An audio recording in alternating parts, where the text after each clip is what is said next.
Halo, salam jumpa pemirsa. Kembali Anda menyaksikan Sinpo Dunia. Kami akan berikan informasi dari berbagai penjuru dunia dan bersama saya, Dewi Manik, inilah Sinpo Dunia selengkapnya untuk Anda.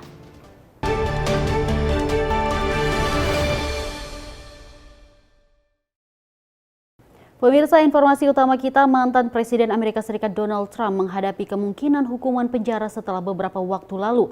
Pengadilan di New York memvonis bersalah terkait pemalsuan dokumen bisnis jelang Pilpres 2016.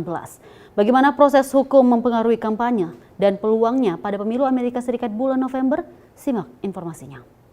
Donald Trump akhirnya dinyatakan bersalah atas dakwaan memalsukan dokumen bisnis sebagai bagian persengkongkolan untuk sembunyikan informasi yang dapat merugikannya jelang pemilu tahun 2016 lalu.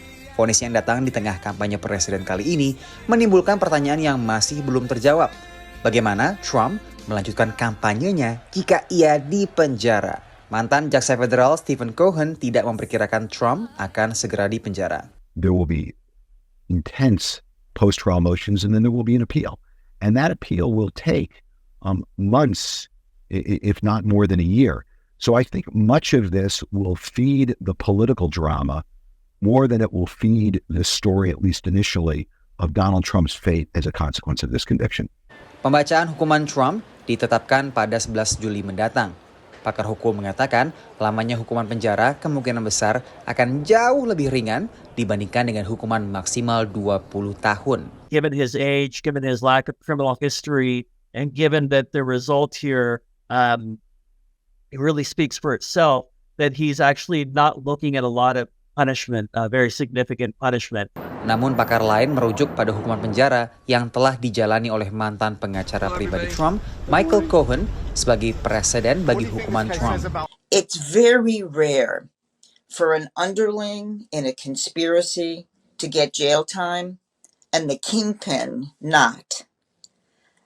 Donald Trump was at the top of this criminal conspiracy, and Michael Cohen did some serious jail time. He spent months.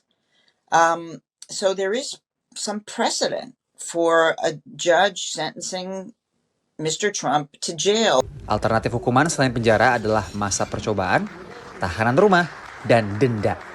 Namun, apapun bentuk hukuman yang dijatuhkan kelak, masih akan harus menunggu proses banding yang diperkirakan baru akan berlangsung setelah pemilu presiden Amerika Serikat selesai pada bulan November mendatang. Di saat yang sama, Donald Trump juga masih harus berhadapan dengan sejumlah proses hukum lainnya di luar proses hukum yang berlangsung di New York saat ini. Apapun hukuman yang dijatuhkan pada Juli mendatang bisa mempengaruhi hukuman untuk 3 kasus pidana lainnya terhadap Trump yang masih menunggu keputusan. The fact of this conviction here, if it's still on the books, would result in a potential higher prison sentence in those future cases. So it does have a consequence because he will now, unlike a week ago, have a criminal record, and criminal records are taken into account in meting out punishment. Sementara, dari dakwaan federal dan negara bagian lainnya yang dihadapi Trump, persidangan di Florida atas tuduhan kesalahan penanganan dokumen rahasia masih tertunda. Dari New York, Randy Wicaksana dan tim VOA. Berita berikut ini pemirsa, Bank Sentral Amerika Serikat atau Federal Reserve yang kembali bertemu 11 hingga 12 Juni menimbang sejumlah data yang mengisyaratkan inflasi belum sepenuhnya sesuai target. Tapi indikator utama lainnya menunjukkan perekonomian Amerika Serikat tetap kuat. Salah satunya data ketenagakerjaan terkini yang terbit awal Juni. Data penambahan lapangan kerja terkini di Amerika Serikat jauh melampaui ekspektasi analis. Selama Mei tercipta 272 ribu lapangan kerja baru, jauh melampaui angka April sebesar 165 ribu. The forecasts were speculation that just kind of got away from themselves. It's still a strong economy. To anyone who's been trying to hire someone, this was not a surprise to you. To anyone who picks up their phone and finds 16 unsolicited job offers for all sorts of places, that's the top tick. You shouldn't have been too surprised. Data ini mengurangi tekanan bagi Bank Sentral AS atau Federal Reserve untuk segera menurunkan suku bunga acuan yang telah 11 kali dinaikkan untuk mengendalikan laju inflasi. I think the main takeaway here is the long-feared significant slowdown in hiring in the U.S. economy just simply has not arrived. And so if we were fearful that the economy might hit a hard landing or even a soft landing, That's just not the case. The economic expansion continues. We had hiring that exceeded expectations. We had wage growth that was higher than expected, at least through this metric. And yes, we did get a rise in the unemployment rate, but it has been remarkably low over the last couple of years. Angka pengangguran naik ke 4% dari 3,9% pada bulan sebelumnya. Federal Reserve punya mandat ganda, yaitu stabilitas harga alias mengendalikan tingginya laju inflasi dan juga maximum employment atau penciptaan lapangan kerja secara maksimal. Dan dalam iklim usaha dengan suku bunga tinggi belakangan, banyak pihak sempat khawatir bahwa pemilik usaha semakin tercekik sehingga melakukan PHK massal atau setidaknya tidak lagi membuka lowongan kerja baru. The Federal Reserve looks at the May employment report along with other recent data and continues to believe that the job market is strong, perhaps not as strong as before, but the Fed wants to see the so-called supply and demand of labor come into better balance, and that is what is happening.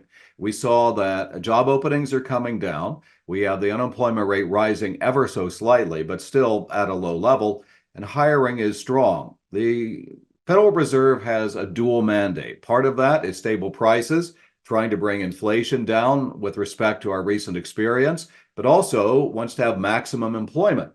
And it can look at the employment side of the equation right now and say, we've checked that box off. We don't need to worry about that right now. Sementara untuk inflasi, laju inflasi telah jauh melemah dari 9% lebih pada pertengahan 2022. Tapi data soal inflasi sepanjang 2024 masih bervariasi. Dari Washington DC, Nova Purwadi dan tim VOA.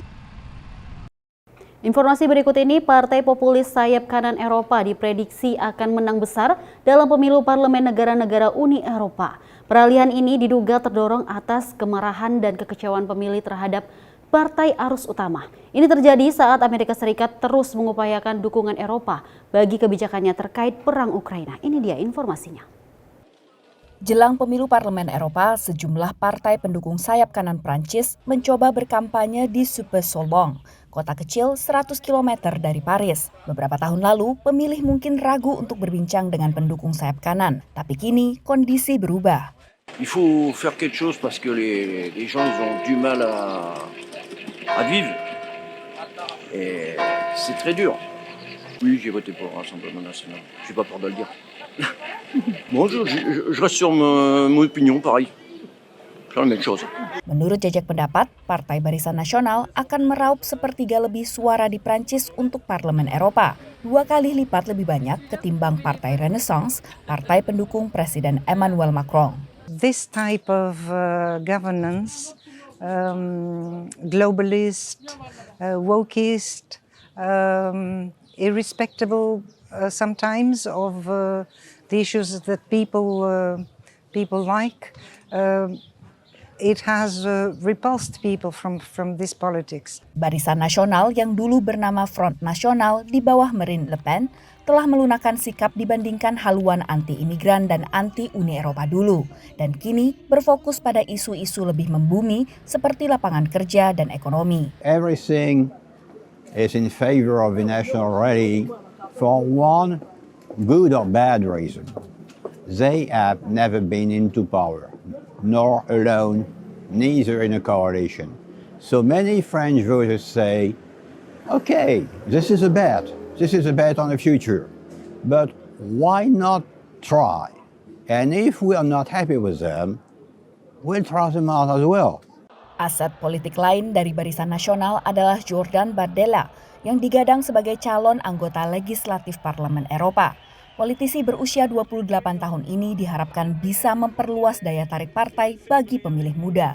Pemilih di 27 negara anggota Uni Eropa akan memilih dalam pemilu 6 hingga 9 Juni mendatang. Masing-masing negara punya pandangan yang berbeda-beda. Meski demikian, kebijakan yang dikeluarkan Uni Eropa akan punya peran geopolitik untuk saat ini, seperti menjatuhkan sanksi kepada Rusia dan menghadapi ancaman Tiongkok, serta menyediakan dana bantuan untuk Ukraina dan juga menghadapi konflik Israel-Hamas. Tapi ingatan masa lalu akan agresi Nazi membuat sejumlah pemilih lanjut usia curiga terhadap kaum nasionalis. Comme son père qui disait immigration zéro, et pourtant quand tu pars au Sénégal, là-bas c'est français. Déjà mon grand-père, mes arrière-grands-pères, ils sont battus. Aujourd'hui, j'ai comme une vidéo de mon grand-père, là, actuellement, qui a plus de 100 ans. Il est là avec moi. Il a plus de 100 ans. Il a bagarré pendant la guerre contre les Allemands. Jikapun Barisan Nasional dan partai sayap kanan lain menang dalam pemilu Uni Eropa, ini tak serta-merta menjamin kemenangan dalam pemilu nasional Prancis, termasuk dalam pemilihan presiden pada tahun 2027 mendatang. Dari Washington DC, Virginia Gunawan dan tim VOA. Dan berita berikut ini pemirsa, industri penerbangan komersial tahun ini mengalami peningkatan penumpang signifikan dengan laba total secara global mendekati 1 triliun dolar Amerika Serikat. Tapi akibat tingginya inflasi, margin laba tetap tipis. Persaingan pun memanas antara maskapai penerbangan. Berikut informasi selengkapnya.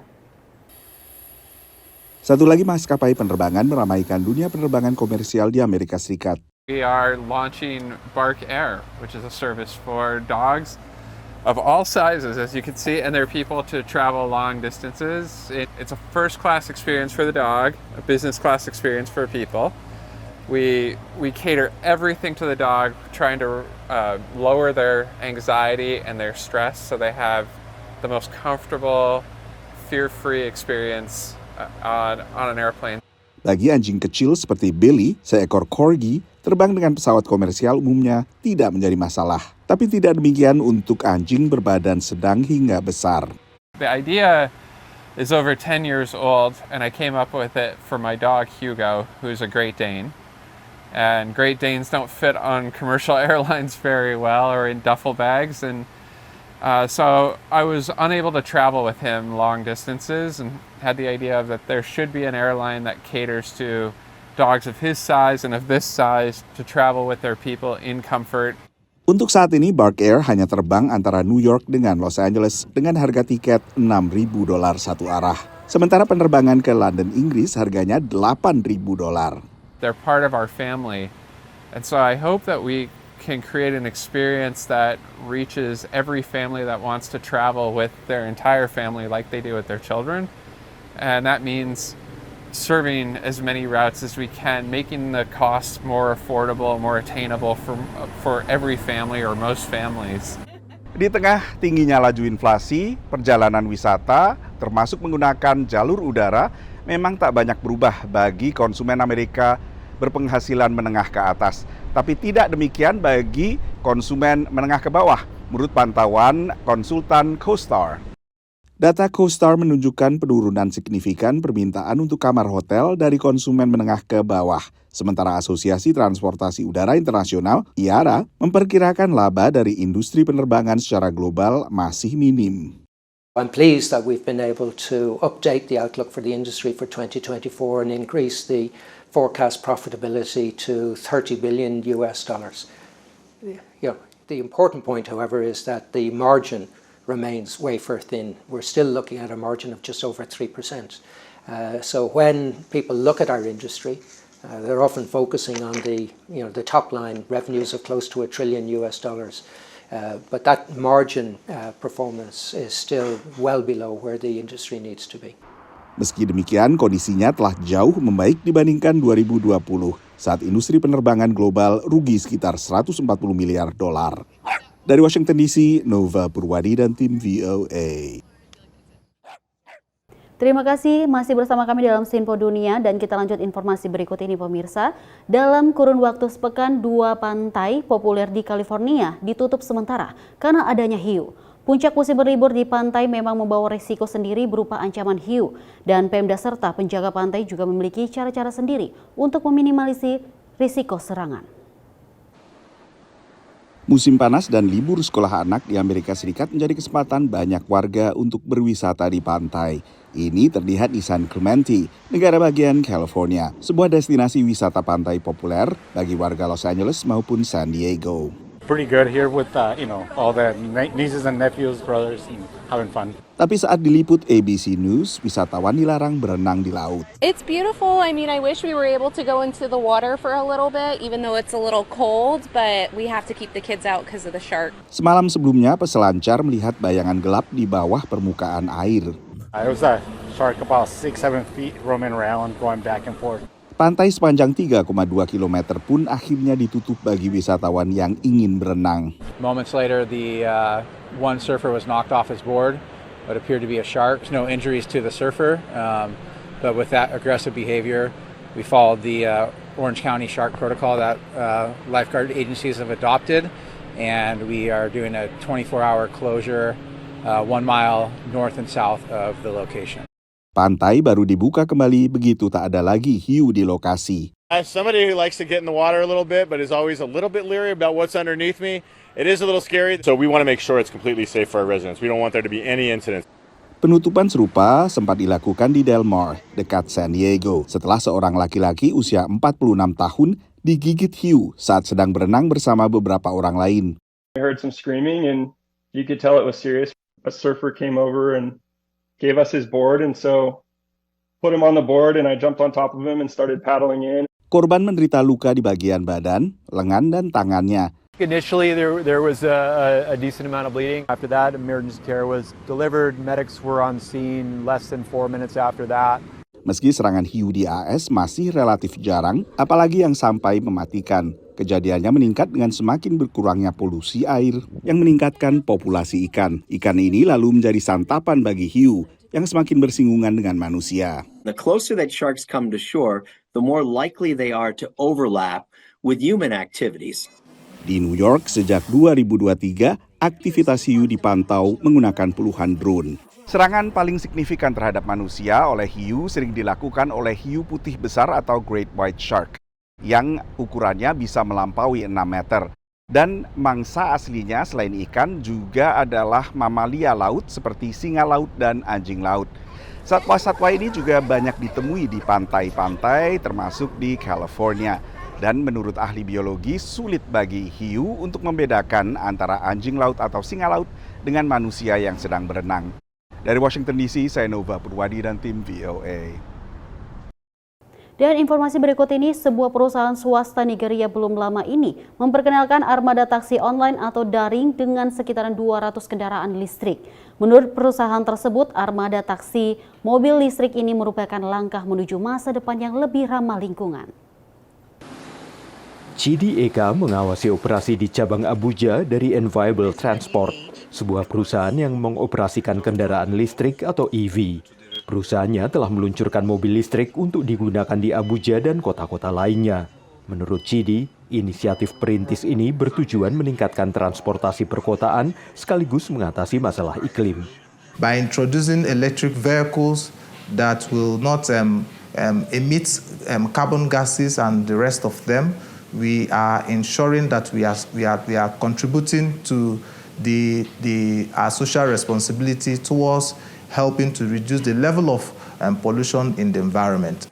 Meski ada kekhawatiran yang menghambat adopsi mobil listrik di Nigeria, terutama kekhawatiran tentang jarak tempuh yang terbatas, petugas pemberangkatan Enviable Transport ini mengatakan jarak tempuh 400 km mobil listrik yang terisi penuh sudah cukup untuk sebagian besar perjalanan. Ia memperkirakan adanya lonjakan popularitas kendaraan listrik dalam beberapa tahun ke depan di kalangan warga Nigeria. We are in a very technological paced generation where people are quite curious to find alternatives to the already known means of life they are living. Saat Nigeria mengatasi hambatan infrastruktur terkait operasi EV seperti membangun stasiun pengisian daya, adopsi mobil listrik mendapatkan momentum. Sebagian didorong oleh keunggulan kendaraan listrik seperti berkurangnya emisi dan polusi udara. Menurut pakar lingkungan di Abuja Joseph Ibrahim dan spesialis mobilitas listrik Daniel Mantim, pemerintah perlu memainkan peran aktif jika kendaraan listrik ingin mendapatkan dukungan publik. We are polluting less and we are creating green jobs and we are also making sure that our environment is cleaner while we are developing. And what we need is to continue to advocate and encourage the government to do more. And most importantly, we need support from the private sector, who are the drivers of the economy, to buy into this transition. Government policies will go a long way to incentivize people who want to go into e-mobility, those who want to assemble these cars, those who want to import them, those who even want to buy. Sebagai penanda tangan perjanjian Paris, Nigeria bertujuan mencapai emisi nol pada tahun 2060 dengan rencana transisi energi 2021 menunjukkan kesiapan mengeksplorasi solusi energi yang lebih bersih. Dan saat Nigeria melangkah menuju mobilitas listrik, solusi inovatif dan kebijakan strategis sangat penting untuk membuka potensi penuh kendaraan listrik dalam membentuk masa depan yang berkelanjutan. Dari Arlington, Virginia, saya Helmi Yohanes dan tim VOA. Informasi berikut ini pemirsa, Bazar Kuliner Indonesia yang digagas oleh Indonesia Food. Bazar di New York yang biasa dilakukan secara indoor, kali ini diadakan di luar ruangan. Walau cuaca kurang bersahabat, acara yang diadakan di Long Island City ini ramai dihadiri pengunjung termasuk Wali Kota New York Eric Adams. Candle wax that we have, and this is one of our best sellers. This is Coco Pandan. Everything is inspired by the tropical country of Indonesia and the concrete jungle right behind you. Berbagai aroma khas Indonesia seperti bunga melati, pandan, dan pepaya menjadi inspirasi lilin wangi yang diproduksi Amanda Toar. Diaspora Indonesia ini meluncurkan produk Amore Fragrance Candle di acara Pasar Malam New York 2024. Jadi ini inspire-nya tuh dari tropical negara kita Indonesia sama New York gitu, concrete jungle. Nah, salah satu dari namanya tropis. Jadi gue tuh pengen pengen promote Indonesian words gitu loh. Gue tuh pengen mereka lebih familiar sama nama-nama bahasa-bahasanya kita gitu loh, kata-kata Indonesia. Pasar Malam Diaspora Indonesia pertama yang diadakan di Long Island City, New York juga merayakan 75 tahun hubungan Indonesia dan Amerika. Penggagasnya adalah VV Anggono dari Indonesia Food Bazaar. Tujuannya itu untuk membantu para ibu yang senang memasak, tapi mereka nggak punya kapasitas atau tenaga untuk buka restoran. Biar makanan Indonesia juga semakin dikenal di mancanegara. Memang dari 15 vendor yang berpartisipasi di pasar malam ini, separuhnya menawarkan berbagai makanan khas tanah air. Ada nasi kuning, nasi rames, ada bakso kuah, ada es doger, es cendol, dan aneka jajanan. Walaupun cuaca kurang bersahabat, namun pengunjung cukup ramai dan antusias mencicipi makanan Indonesia serta menikmati pertunjukan musik sambil berlindung dari hujan gerimis.